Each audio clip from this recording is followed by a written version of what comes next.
Bonsoir à tous, nous consacrerons la dernière partie de cette émission à vos questions SMS. La mission interministérielle de vigilance et de lutte contre les dérives sectaires a donc un nouveau président en la personne de Georges Fenech. Il fut le premier magistrat français à faire condamner les scientologues à Lyon. Une nomination qui intervient alors qu'on s'interroge sur la volonté réelle de Nicolas Sarkozy de lutter contre les sectes. Tout cela en pleine crise financière et alors que le satanisme, paraît-il, fait de plus en plus d'adeptes dans notre pays et notamment chez les adolescents. C'est pourquoi nous avons intitulé cette émission ce soir « Scientologie stable, Satan en hausse ». Et voici les invités qui ont accepté de participer en direct à cette émission. Georges Fenech est donc le nouveau président de la Mivilude, la mission interministérielle de vigilance et de lutte contre les dérives sectaires. Vous avez été magistrat, député UMP et président de la commission d'enquête sur les sectes et les mineurs. Jean-François Colossimo est lui historien des religions et éditeur. Vous êtes l'auteur de nombreux ouvrages, parmi lesquels Dieu est américain aux éditions Fayard. Caroline Fourest est-elle rédactrice en chef de la revue Pro-Choix, journaliste à Charlie Hebdo. Vous enseignez à Sciences Po. Votre dernier livre, Les nouveaux soldats du pape, est paru aux éditions du Panama avec Fiametta Vénère. Enfin, Nicolas Jaquette a vécu, lui, pendant une vingtaine d'années avec sa famille au sein des Témoins de Jéhovah, une expérience dont vous témoignez dans un livre document paru aux éditions Ballant. Il est intitulé Nicolas, 25 ans, rescapé des Témoins de Jéhovah.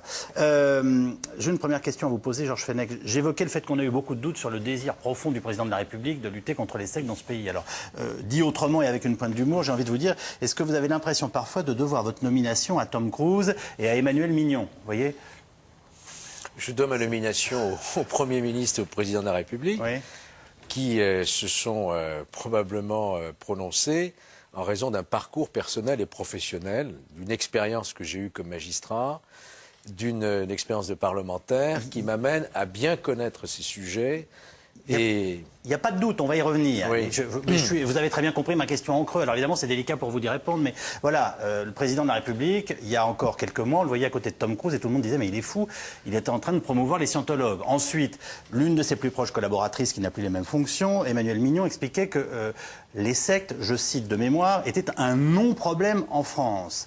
Donc voilà, je dirais que s'il avait envie de nous rassurer, le président de la République, il prendrait en effet un homme comme vous pour montrer qu'il donne un petit peu d'allant à la lutte contre les sectes. Donc je vous repose la question. Vous pensez que ça n'a pas joué du tout dans votre nomination? Écoutez, moi je vais vous répondre très franchement. Voilà. Tom Cruise, Nicolas Sarkozy, ministre de l'Intérieur, reçoit la star américaine du cinéma. Pour moi, c'est clair et net. Imaginez une seconde qu'un responsable politique refuse de recevoir une star parce qu'elle est scientologue ou témoin de Jéhovah, mais dans quel pays nous vivrions? Donc pour moi, ça ne m'a pas choqué. Vous ne trouverez jamais une déclaration de ma part en disant « je trouve ça choquant ». Bon, il n'a pas reçu l'ambassadeur de la scientologie, il a reçu la star internationale, Tom Cruise. Qui est par ailleurs, de fait, ambassadeur de la scientologie. Mais c'est un autre problème. Hein, c'est un autre problème. Emmanuel Mignon, je l'ai rencontré après cet article paru à VSD. Elle a plus posé des questions, elle s'est interrogée comme beaucoup s'interrogent. Est-ce que les sectes en France sont un problème ou est-ce qu'elles ne sont pas un problème? Elle a apporté une réponse. Non, la réponse c'est nous qui l'apporterons. C'est la mission interministérielle dans son action de vigilance. Elle a posé une vraie question et nous en a apporté une vraie réponse.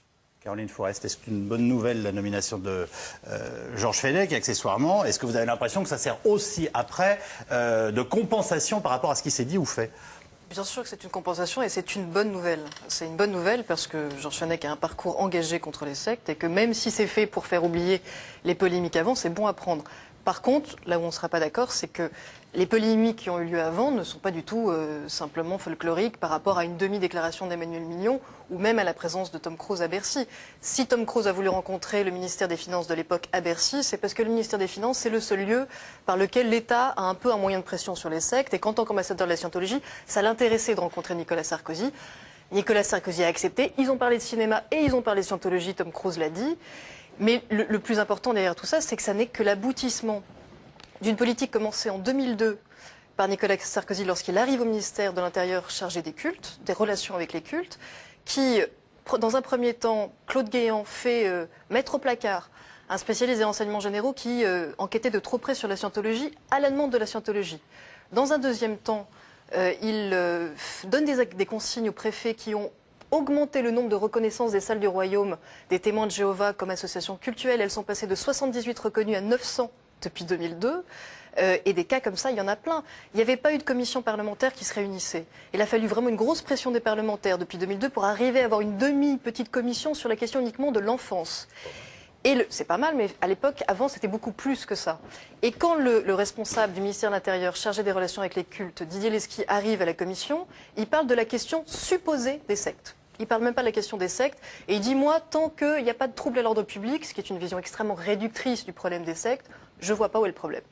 Donc c'est un ensemble, c'est pas, Elle est forte. c'est pas du folklore. Bah, je sais pas, Elle a résumé en langage diplomatique. Voilà. en peu de mots, non, mais c'est bien. non, elle est journaliste, elle vient de dire en quelques mots. Après, on peut contester des virgules et je ne sais quoi, Oui. un certain nombre de réalités qu'on avait observées et qui, du coup, Mais elle a pas nous tort. ramènent. Mais bah oui, donc vous nous confirmez que votre nomination Attendez, est aussi il y a- un effet de il y a- compensation, il y a même eu- si tout le monde le trouve légitime. Il y a eu, à un moment, au sein de la Miviludes, une très grosse inquiétude.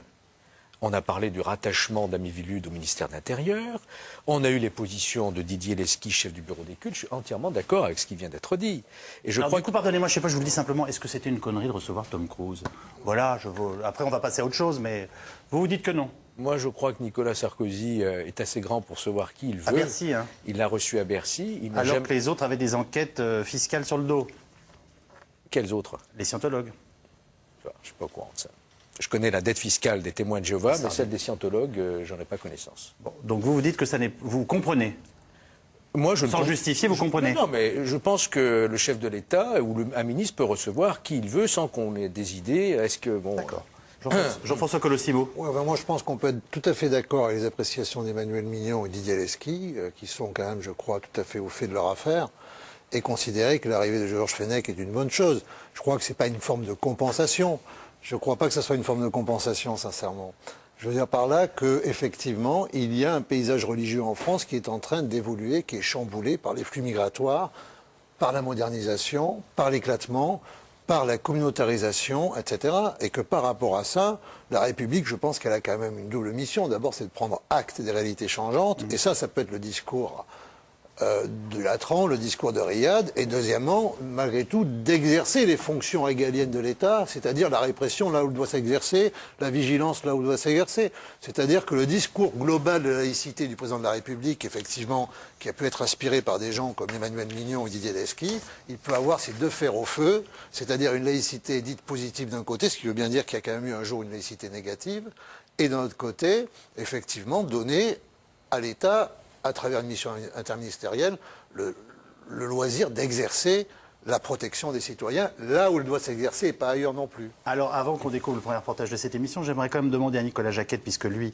il est sorti d'une expérience douloureuse au sein des témoins de Jéhovah, s'il a l'impression de vivre dans un pays aujourd'hui où la question des sectes est prise au sérieux et où vous trouvez que la lutte est organisée normalement. Voilà, j'emploie des termes simples là aussi pour...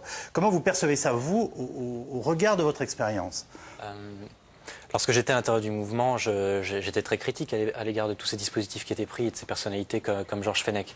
Une fois que j'en suis sorti et que je suis devenu, dans un premier temps, ce qu'on appelait une victime lambda et qui a besoin d'aide, j'ai tout de suite trouvé des structures qui existaient, que ce soit associatives, ou en termes de prise en charge de l'État de ce genre de problème, en tout cas des conseils, de l'orientation, de l'information.